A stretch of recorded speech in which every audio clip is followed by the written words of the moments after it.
오늘 강의의 주제는 본질주의, 항전주의, 그리고 그걸 바탕으로 한 학문 중심 교육입니다. 목차를 보면 항전주의, 본질주의, 그리고 그걸 바탕으로 했던 1960년대 학문적 교육과정 운동, 브루너를 중심으로 살펴보고 마지막으로 애들러의 고전 학문 중심 교육을 살펴보겠습니다. 이제 항전주의, 항전이라 perennial plants, annual plants 이렇게 할 때 일년성 플랜트하고 perennial이라고 부르는 거는 매년 죽지 않고 그냥 놔둬도 계속 나오는 그런 거를 이제 perennial plant가 하는데 그거의 말을 따서 이상주의와 비슷하게 영원 불변하는 실제가 있고 진리의 절대성과 영원성이 있다고 뭐 보는 그런 입장이 되겠습니다. 그러니까 1930년대 지난주에 얘기했던 1930년대 40년대 진보주의 그런 교육에 반대해서 나타나게 되는 등장하게 되는 영향을 미치게 되는 것이 항전주의 페르니얼리즘이 되겠습니다. 페르니얼리즘의 교육 원리는 인간의 본성은 이성이고 이성적인 삶고 이성에 기초한 사회를 만드는 것이 중요하고 따라서 교육은 그런 이성 개발의 수단이라고 보고 모든 사람에게 따라서 동일한 교육을 이성 개발을 목적으로 하는 동일한 교육을 제공하는 게 중요하다고 봅니다. 그래서 진리의 절대성과 불변성을 믿기 때문에 학교에서 가르치는 거는 teach basics, 기본적인 거를 가르쳐라. 변하지 않는 그런 베이직스를 가르쳐요. 그래서 Basics of Literature, Basics of Math, Basics of Sciences, Basics of History 뭐 이런 식으로 과목에서 가장 기본적인 근본적인 거를 가르쳐라는 입장입니다. 그래서 고전 독서, 고전 책들, 도서, great books 이런 것들을 강조하게 되고 당연히 liberal education, 그러니까 humanities를 바탕으로 한 liberal education, 인문주의 교육, 또는 자유교양주의라고 부르는 그런 교육 중심을 가지고 있습니다. 본질주의는 학문주의와 거의 같은 건데 이거는 철학이라기보다 교육운동이라고 볼 수 있어요. 그래서 월드 제2차 대전 후에 등장을 해서 1945년과 1970 정도 사이에 많이 풍자됐던 그런 철학이 되겠습니다. 그래서 진보주의 교육에 반대하는 교육운동으로서 나타난 게 본질주의 운동에서 특히 진보주의에서 이 생활 적응 교육 (Life Adjustment Education이) 잘못됐다고 보고 "Back to Basics로 돌아가자. 본질로 돌아가자." 그런 운동이 일어나는데 그거를 주도적인 역할을 했던 사람이 이제 베글리라는 사람이에요. 1874년에서 1950년에 어 까지 산 미국의 교육학자인데 콜롬비아 대학에서 교수를 했고 그러니까 존 듀이하고 같은 시기에 활동을 했던 사람이라고 보면 돼요. 근데 존 듀이가 워낙 유명하고 영향이 컸기 때문에 베글리의 영향력은 그만큼 크지 않게 있다가 뒤에 가서 이제 그 진보주의가 끝나가는 그거 비난을 받기 시작하고 제2차 대전이 생기고 이러면서 이제 인제 그 백투 베이스 운동이 되면서 베글레 이론들이 더 영향력을 미치게 됐습니다. 이센셜리즘은 무엇을 가르칠 거냐 할 때 이센셜을 가르쳐라. 더 이센셜. 가장 기본적인 거, 가장 핵심적인 것은 핵심적인 지식을 학교에서 가르쳐야 되고 진보주의에 같이 말하치면서 생활 적응이라든가 뭐 경험이라든가 관찰이라든가 실험이라든가 사회 문제와 관련된 거 뭐 이런 것들을 가르치는 게 아니라 학문 중에서도 가장 기본적인 거 핵심적인 것들을 가르치는 문화유산을 계승하고 하는 그런 입장에서 컨서버티즘의 성격을 가지게 되죠. 그래서 항전주의하고 이센셜리즘은 기본적으로 뭐 같은 거라고 보면 돼요. 근데 약간의 차이는 이센셜 본질주의는 실제로 일어난 교육 운동이기 때문에 이센셜 스킬스를 항전주의처럼 이렇게 전반적인 퍼스널 디벨롭먼트 인간의 이성의 개발이라든가 이런 거보다는 이센셜 스킬스를 가르치는 그다음에 보케이셔널한 측면이 훨씬 더 많았습니다. 성격을 많이 띠고 그리고 리버럴 항전주의는 리버럴한 인문주의적인 자유교양적인 굉장히 고전적인 그런 걸 강조했는데 이거는 음 그거보다 훨씬 덜 자유교양적이고 덜 인문적이고 프린시플 베이스가 된다는 특징이 있어서 약간의 차이가 있지만 뭐 기본적으로 같다고 보면 돼요. 그래서 본주주의 교육의 특징이 진보주의의 비판으로 나왔기 때문에 본주주의가 현재의 생활을 중요시했다면 본질은 미래를 위한 준비, 실제 생활보다는 사회적 문화 유산 계승, 개인 중심이 아니라 사회적 요구가 중심이 되고 아동 행미가 아니라 교재 교사 중심, 문제 해결 방식이 아니라 주식 교과목 인문 교육, 교수의 역할은 안내해서 지시 강의를 하는 그다음에 자율 이런 거보다는 노력, 훈련 이런 걸 중시하는 그러니까 그전에 전통적인 인문주의 교육의 특징으로 다시 돌아가는 아 완전히 똑같지는 않지만 그 흐름으로 바뀌게 되는 것이 이 학년주의, 본질주의 체제전 이후에 나타난 변화입니다. 그래서 그게 교육 과정 개혁으로 나타나는 교육 개혁으로 나타난 것이 1960 년대 학문적 교육과정 개혁 운동이라고 볼 수 있어요. 그래서 이게 일어난 거는 지금 얘기했듯이 프로그레시브 에듀케이션 무브먼트에 반대해서 반작용으로 학년주의, 본질주의들이 등장을 하고 점점 영향을 미치게 되는데 결정적인 계기가 있어요. 그거는 이제 1957 년에 스푸트닉이라는 인공위성이 쏘아집니다, 소련에 의해서. 그래서 그때 그 2차 대전 이후에 미국하고 소련이 그 스페이스 워를 우주 전쟁이라고 불리는 걸 했습니다. 그러니까 누가 먼저 우주에다가 인공위성을 쏘아 올리느냐 하는 것에 대해 서로 경쟁을 하고 있었어요. 근데 57 년에 미국을 앞서서 소련이 먼저 인공위성을 쏘아냈고 그 인공위성 이름이 스푸트닉이 됐습니다. 그래서 이제 그 미국은 완전히 충격을 먹었어요. 자기네들이 졌으니까. 그래서 일단 이 첫 번째 인공위성에 의해서 그래서 그게 자극이 돼서 엄청나게 인제 케네디 때 돈을 모아 가지고 달에는 제일 먼저 가게 된 것이 근데 처음에 이게 실패를 하게 되면서 미국 사회에서 많은 논의가 있습니다. 왜 소련에 우리가 졌느냐. 인제 완전히 속상하게 된 거죠, 미국 사람들이.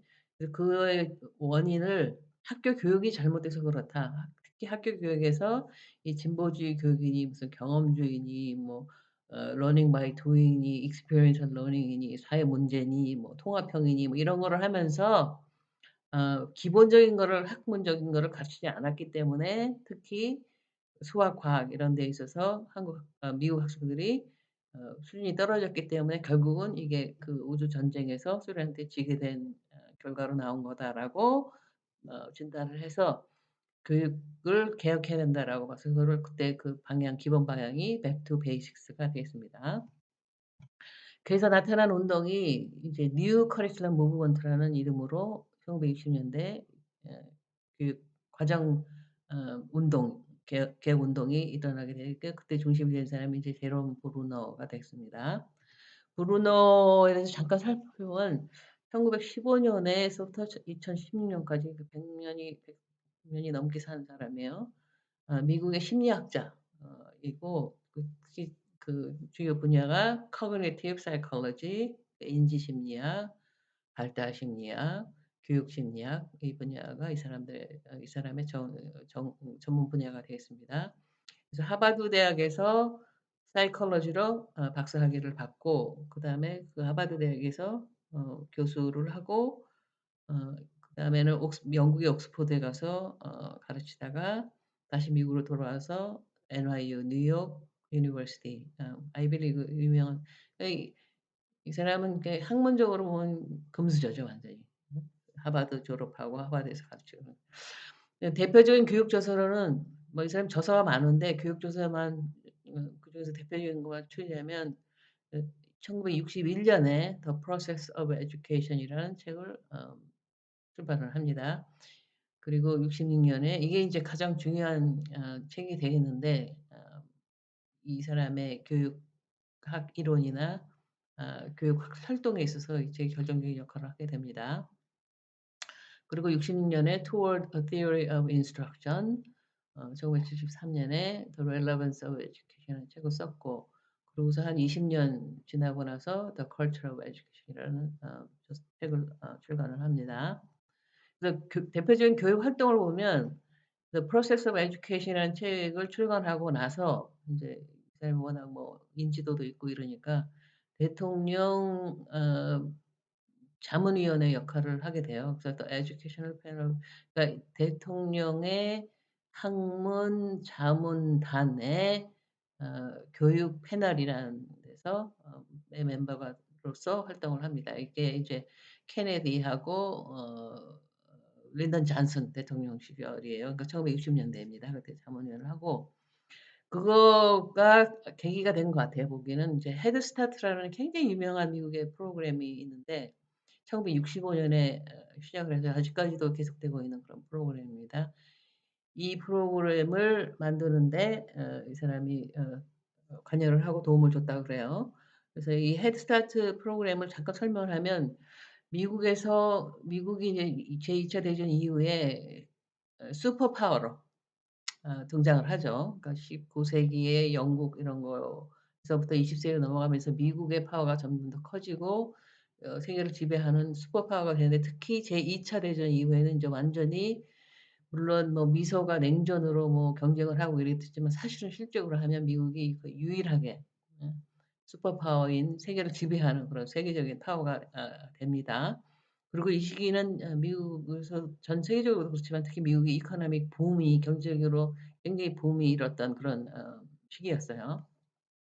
근데 그럼에도 불구하고 미국의 빈부격차 문제가 있고 특히 빈곤, 파버티의 문제가 아직 해결되지 않는 거는 그런 여태껏 역사상에서 가장 잘 사는 나라인 미국에서는 이 문제가 있어서는 없어야 되지 않겠냐 이런 생각들이 있어서 그 파버티를 없애고 The Perfect Society를 만들자 미국을. 어 그런 아이디어이 있습니다. 이 아이디어를 인제 소셜 엔지니어링이라고 부르는데 이건 이제 20 세기에 들어오면서 특히 이 세상이 굉장히 강해져요. 사상이 사상 강해져서 우리가 그 지구에서 말하자면 천국을 만들 수 있다. 그 퍼펙트 완벽한 그런 사회를 만들 수 있다라는 굉장히 자신감을 가진 걸로 그런 시도들을 생각들을 하고 이제 그게 우생학 같은 거 그다음에 히틀러가 생각하는 거 이런 것도 이제 이런 거하고 관계가 되는 겁니다. 그래서 미국에서도 인제 이런 미국을 좀 더 퍼펙트 소사이어티로 갖게 만들 수 있지 않겠느냐 그래 가지고 아까 말한 린던 존슨 대통령이 63 년에서 69년 동안 이제 재임 기간인데 이 사람이 대통령일 때 만든 페더럴 거버먼트 만이를 엄청난 돈을 들여서 만든 프로그램이 헤드 스타트 그러니까 미리 시작할 수 있게 헤드 스타트는 그런 뜻이죠. 그러니까 똑같이 선상에 서면 가난한 애들은 처음부터 디스어드밴티지가 있으니까 똑같이 학교를 시작해도 이미 상당히 열등하게 미들 클래스나 화이트 스튜던트에 비해서는 훨씬 열등하게 되니까 미리 교육을 시켜서 먼저 나가서 시작할 수 있게. 왜냐하면 지쳐 있으니까. 미리 얘네들한테 미리 교육을 시켜서 학교 시작할 때는 같은 선상에 설 수 있도록 해 주자는 의미로 이름을 이제 헤드 스타트라는 프로그램을 하는데 이게 굉장히 중요한 것이 국가의 그러니까 미국은 원래 연방 정부 시스템 교육은 미국 교육이 연방 정부 시스템이 아니라 로컬 스테이트 중심이기 때문에 재정도 그렇고 계획도 그렇고 교육 과정도 그렇거든요. 근데 이거는 인제 거의 처음에 시도되는 연방 정부의 프로그램이고 연방 정부의 돈도 굉장히 많이 들어가고 그리고 역사적으로도 교육을 통해서 사회 개혁을 하고 어 빈부격차를 없애고 파버티를 없애자는 엄청난 역사적인 실험이 됩니다. 그래서 이거를 이 당시에 인제 파버티를 없애는 방법으로서는 교육을 통해서 학교를 통해서 해결하는 게 하나의 그 좋은 바람직한 해결 방 접근 방법이라고 생각을 해서 교육을 통한 헤드 스타트라는 프로그램을 해서 low income student children low income 아이들 학교 들어가기 전에 애들이에요.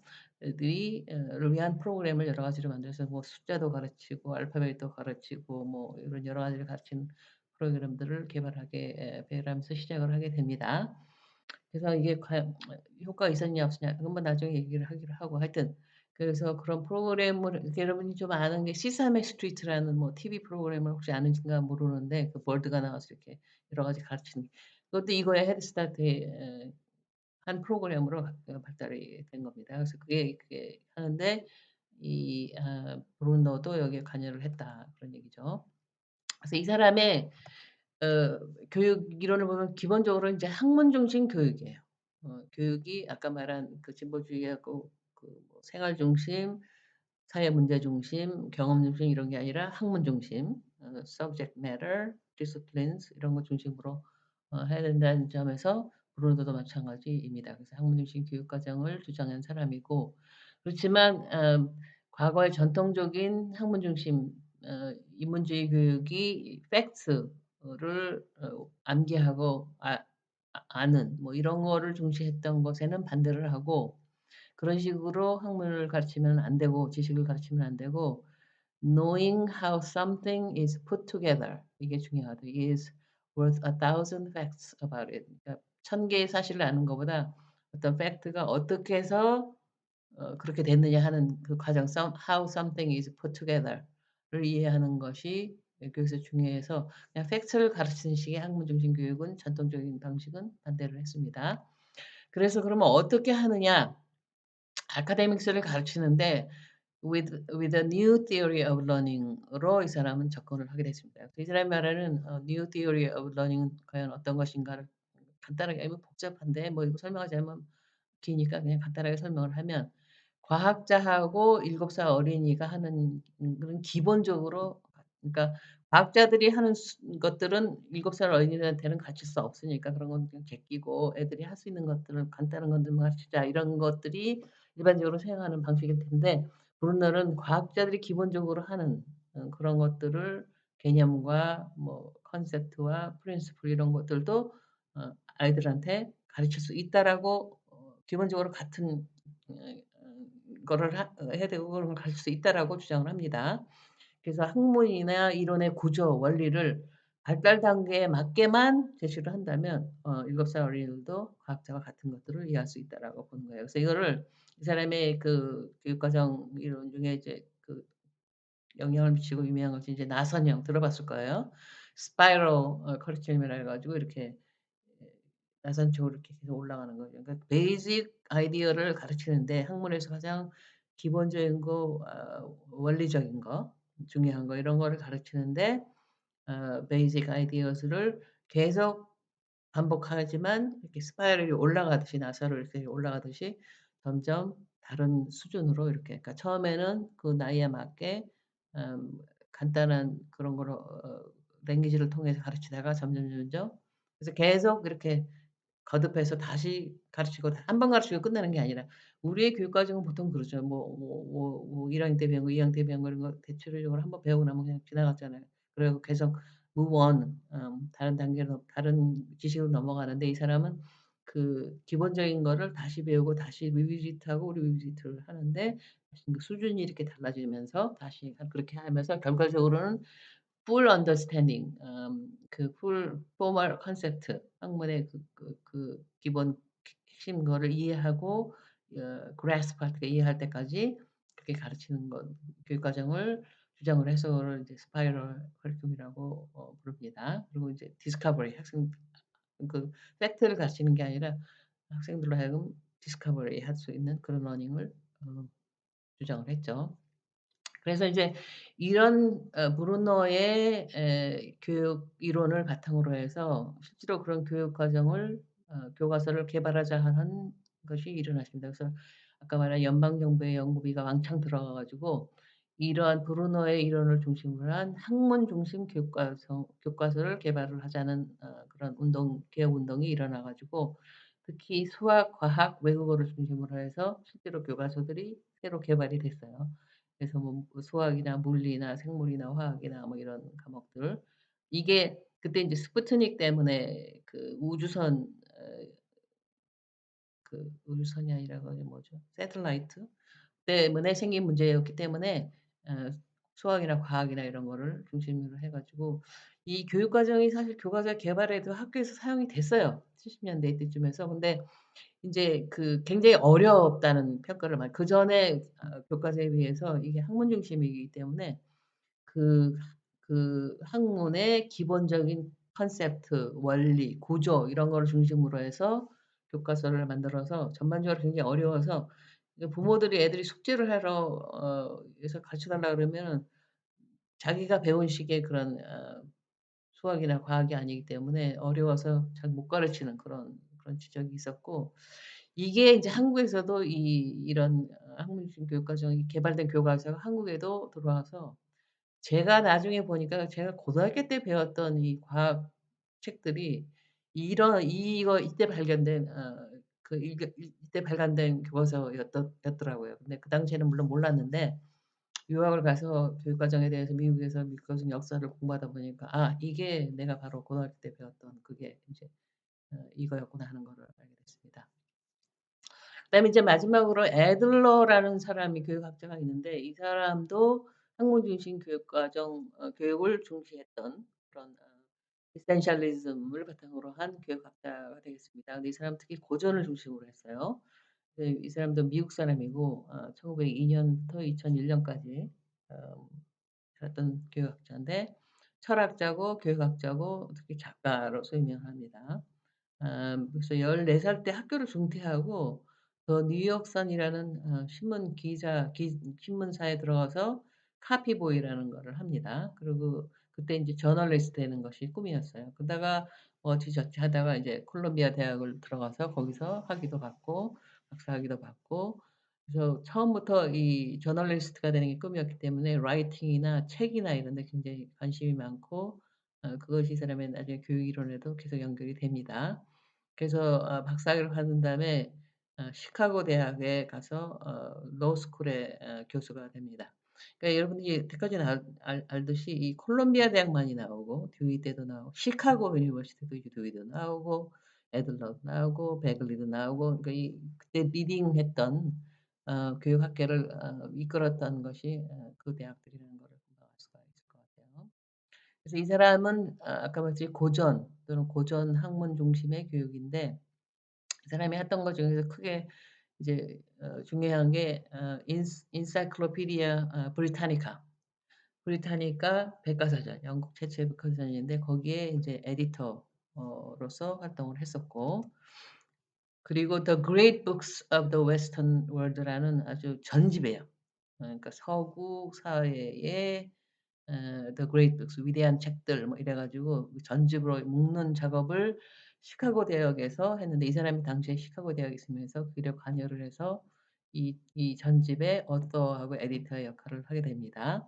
그래서 이거를 한 이유는 학교 교육이 그렇게 학문 중심으로 중요한 책들을 제대로 읽고 공부시키지 않기 때문에 왜냐하면 내셔널 커리큘럼 미국에는 없으니까. 그래서 이렇게 가장 중요한 책들을 쫙 묶어 두면은 지식인이라든가 교육을 제대로 받은 사람들은 '이 책을 다 읽어야 된다.' 이런 뜻으로 말하자면 하나의 가이드로서 이 전집을 만들게 되고 그래서 이것이 굉장히 중요하다고 애들러는 생각을 했어요.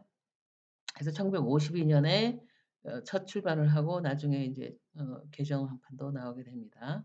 그게 1952 년이고 그리고 이런 활동을 통해서 굉장히 오랫동안 가고 굉장히 유명한 거예요, The Great Books는.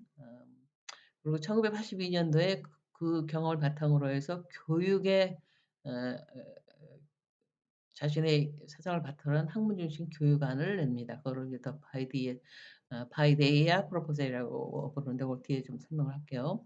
그래서 우선 The Great Books of the Western World라는 이 전집 그게 그 퍼스트 에디션에는 총 52 년에 출간이 됐고 54 권의 책이 이 전집에는 포함이 됩니다. 그래서 뭐 한 사람이 두 권으로 걸쳐서 아리스토텔레스가 아마 두 권이었던 걸로 기억을 해요. 그리고 플라톤은 한 권이고 뭐 어떤 책은 뭐 두세 사람이 같이 들어갈 수도 있고 여러 가지 형식으로 보통 한 사람이 한 책인데 뭐 같이 묶어서 하는 경우도 있고 그래 가지고 총 54 권이 전집에 포함이 됩니다. 그러니까 굉장히 많은 책들이 서구 사회에서 웨스턴 월드에서 출판이 되는데 어떤 책을 더 그레이트 북스에 넣느냐 딱 54 권으로 본다는 거는 굉장히 많은 노력과 뭐 그에 반대하는 사람도 있었을 거고 그런 걸 과정을 통해서 하여튼 이런 걸 만듭니다. 그래서 그냥 뭐 재미삼아 한번 보면 우리가 아는 이름들이 다 여기 들어가 있어요. 플라톤, 아리스토텔레스, 토마스 아퀴나스, 단테, 마키아벨리, 에라스무스, 셰익스피어, 갈릴레오, 뉴턴, 루소 우리가 파란색으로 우리가 공부한 사람이 루소, 아담 스미스, 칸트, 헤겔, 괴테, 톨스토이, 도스토옙스키, 칼 막스, 엥겔스, 다윈 프로이트 이런 사람들 이름이 여기 들어갑니다. 뭐 우리가 다 아는 사람들이죠. 공부했던. 이게 영향을 받으니까. 그래서 인제 한 40년 후에 제 2 판을 1990 년에 출판을 하는데 인제 60 권이 되고 그전에 있던 거에서 약간 뺀 것도 있고 그리고 그동안 40년 동안에 출간됐지만 그전에는 포함되지 않았던 새로운 것들을 또 포함하는 이런 식으로 해서 개정판이 나오게 됩니다. 그래서 그때 새로 들어가거나 그런 사람이 이제 에라스무스는 앞에도 있었나요? 에라스무스, 니체 우리가 지금 잠깐 어 공부를 할 예정인 니체도 들어갔고 제인 오스틴, 찰스 디킨스, 마크 트웨인, 헨리 입슨. 헨리 입슨이 그 인형의 집 도우즈 하우스라는 그 엄청난 소설을 쓴 사람이죠. 그다음에 존 두이. 우리가 지난주에 공부한 존 두이 특히 Experience and Education이라는 책이 거기에 들어갑니다. 그다음에 아인슈타인, 막스 웨버, 버지니아 우프, 카프카, T.S. 엘리엇 이런 사람들이 새로 인제 첨가가 되면서 어 들어간 이제 웨스턴 월드예요. 예. 이 이스턴은 월드 그냥 월드가 아니라 웨스턴 유럽 중심 미국, 유럽 중심의 책들을 가지고 썼다는 그런 한계가 있죠. 그래 가지고 근데 이 우리나라 교육이나 많은 나라의 교육이 이런 것들에 영향을 받기 때문에 이런 웨스턴 중심의 교육으로 흘러가게 되는 그런 게 되는 거죠. 이 사람이 그런 걸 바탕으로 해서 1982 년도에 파이디아 프로포절이라는 거를 출판을 합니다. 이 사람이 제안한 교육 개혁 프로포절 플랜이에요. 그래서 파이데이아라는 아주 유명한 용어인데 이거는 원래는 그리스에서 가장 이상적인 시민을 기르기 위한 교육을 파이디아라고 불렀어요. 그래서 거기서 그걸 따와서 이 사람이 워낙 클래식 고전주의이니까 거기서 이름 다 따와 가지고 자기의 프로포절을 파이데이아 프로포절이라고 불렀습니다. 그래서 가장 아이디얼한 교육 이상이라든가 그러니까 가장 그 아리스토크라틱을 뭐라 그래야 되나. 어 귀족 귀족 시민을 기르는 교육 뭐 이런 식의 뜻이었어요. 그래서 그걸 따와서 해 가지고 기본적으로 리버럴 에듀케이션 자유주의적 교양 인문 교육을 중심으로 해서 유니버설 스탠다드를 세워야 된다 모든 학생들이. 그리고 모든 학생들에게 똑같은 교육 목표를 가지고 가르치고 어떤 나이든지 다 똑같은 교육 목표를 가지고 가르쳐야 된다라고 해서 이 프로포절을 만들게 됩니다. 그래서 교육 과정을 크게 5가지 카테고리로 이 사람은 구분을 했어요. 처음 3 개는 학문적인 겁니다. 그래서 뭐 언어, 문학, 뭐 예술 뭐 이런 거고 두 번째가 수학, 자연과학 그다음에 세 번째가 인제 그 역사, 지리, 사회과학 이런 전통적인 학문들을 가르치는 그런 교육과정 범위가 있고 그다음에 네 번째하고 다섯 번째는 학문적인 건 아닌데 피지컬 에듀케이션을 12년 동안 하고 그다음에 매뉴얼 트레이닝을 이 사람은 또 포함시켜야 한다고 봤어요. 한 6년 정도로 해서 뭐 쿠킹이나 소잉이나 타이핑이나 머신 리페어스 뭐 이런 것들 그러니까 가정 실험 뭐 이런 거죠. 이런 것들을 6년 동안 포함하고 그리고 나서 어 마지막 2 년은 직업에 관련된 월드 오브 워크 직업 세계에 관련된 를 인트로덕션 해 주는 그런 과정들이 있어야 된다 그래서 크게 5가지로 나눴고 교수 방법도 3가지로 이 사람은 구분을 했어요. 그래서 처음에 방법이 이제 다이렉틱 인스트럭션 해 가지고 이거 강의하는 거 가르치는 강의나 정보를 제공하는 그런 강의나 영상이나 교과서를 통한 근데 이런 것들은 매스나 사이언스나 히스토리 같은 과목에서는 이런 방식이 유효하고 가장 많이 쓰인다고 보고 일 일반 그 당시 학교에서는 이 방법을 가장 많이 쓰지만 이 사람은 그게 이게 가장 좋은 방법은 아니라고. 그러니까 매스나 사이언스나 히스토리에서는 필요해서 쓰게 되지만 모든 과목을 이런 강의와 정보 제공하는 이런 식의 교육 방법은 바람직하다고 보지는 않았어요. 그다음에 코칭이라는 게 있는데 이제 코칭은 교사가 코치가 돼 가지고 1대1씩 뭐 꼭 1대1 씩은 아니어도 되지만 하여튼 1대1 이나 소그룹을 통해서 그 intellectual 스킬을 직접 가르쳐 주는 그러니까 예를 들면 무슨 스케이트 어 를 가르쳐 줄 때 어떻게 이렇게 가르쳐 주지 그런 식으로 인터랙티브 스킬을 교사가 가르쳐 주는 그런 방식이 있다 그래서 그걸 코칭이라고 불렀고 그다음에 세 번째 방법으로는 The Socratic Seminar 그래 가지고 이걸 Extended Discussion 이라고 불리는 건데 이거는 소그룹 논의를 하는 그런 식의 수업 방법이어서 이 코렉트 정답을 구하는 게 아니라 inquiry process 탐구하는 발견하는 과정 이거를 배우는 것을 목표로 하고 교사는 facilitate 그거를 facilitator 뭐라고 해야 되나요? 하는 역할을 하는 교육 방법이 있는데 이거를 가장 바람직한 방법으로 쓰고 이걸 가장 많이 포함해야 된다고 이 사람은 주장을 했습니다. 그래서 애들의 교육론을 정리를 하자면 상대주의와 주관주의를 비판하고 왜냐하면 이 사람은 절대적이고 보편적인 진리, 지식 이런 거를 믿는 사람이니까.